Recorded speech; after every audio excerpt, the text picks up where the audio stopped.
পাকা বাড়ির মালিকে আবাসের টাকা, তৃণমূল নেতার নামে বরাদ্দ আবাসের টাকা। টাকা প্রাপ্তির কথা স্বীকার তৃণমূল নেতার।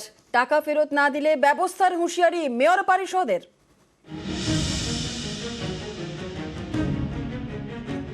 পাকা বাড়ির মালিক, তবু বরাদ্দ হয়েছে আবাসের টাকা। টাকা ঢুকেওছে অ্যাকাউন্টে। অভিযোগ, সেই টাকা দিয়ে একতলার উপর আরও দোতলা তুলেছেন তৃণমূল নেতা। এতেই চাঞ্চল্য বিধাননগরের 14 নম্বর ওয়ার্ডে।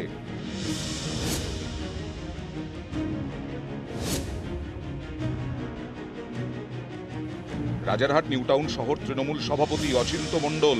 বিধাননগরের 14 নম্বর ওয়ার্ডে তার একতলা পাকা বাড়ি ছিল। পরে আবাসের টাকা বরাদ্দ হয়। অচিন্তর স্ত্রীর অ্যাকাউন্টে ঢুকে সেই টাকা। অভিযোগ, আবাসের টাকা দিয়ে একতলার ওপর আরও দোতলা তোলেন এই তৃণমূল নেতা।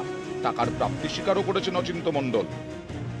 3 বছর 4 বছর আগে করেছিল, এটা আমার সঠিক জানা নেই। আমার বউ কাউন্সিলরকে দিয়ে করিয়েছিল, কিন্তু ওই টাকা এসেছে যে স্টার্ট হয়েছে, তারপরে তো পড়ে আছে, সেই দিনে ধার দেনা করে বাড়ি করছি।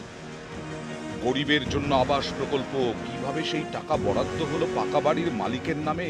তবে কি প্রভাব খাটিয়ে গরিবের ঘরের টাকা পেয়ে যান তৃণমূল নেতা? এসব প্রশ্নে এখন জোর শোরগোল বিধাননগরে। এ নিয়ে বিধাননগরের মেয়র পরিষদ বলেছেন, বিষয়টি নজরে আসার পরেই কাজ বন্ধ করে দেওয়া হয়। টাকা ফেরত দেওয়ার জন্য নোটিশও দেওয়া হবে। ফেরত না দিলে নেওয়া হবে আইনানুগ ব্যবস্থা। কিন্তু অনেকেই বলছেন, টাকা ফেরতের নোটিশ না হয় করা হলো, কিন্তু পাকা বাড়ি থাকা সত্ত্বেও কিভাবে বরাদ্দ হলো আবাসের টাকা? প্রশ্ন উঠছে, তাহলে তার স্ত্রীর অ্যাকাউন্টে এই টাকা কিভাবে ঢুকলো, কার মদতে ঢুকলো, নাকি প্রভাব খাটিয়ে? একাধিক প্রশ্ন উঠলেও পৌরসভা ব্যবস্থা নেওয়ার আশ্বাস দিচ্ছে। ক্যামেরায় সুব্রত জানার সঙ্গে অনুপ চক্রবর্তী, নিউজ 18 বাংলা, কলকাতা।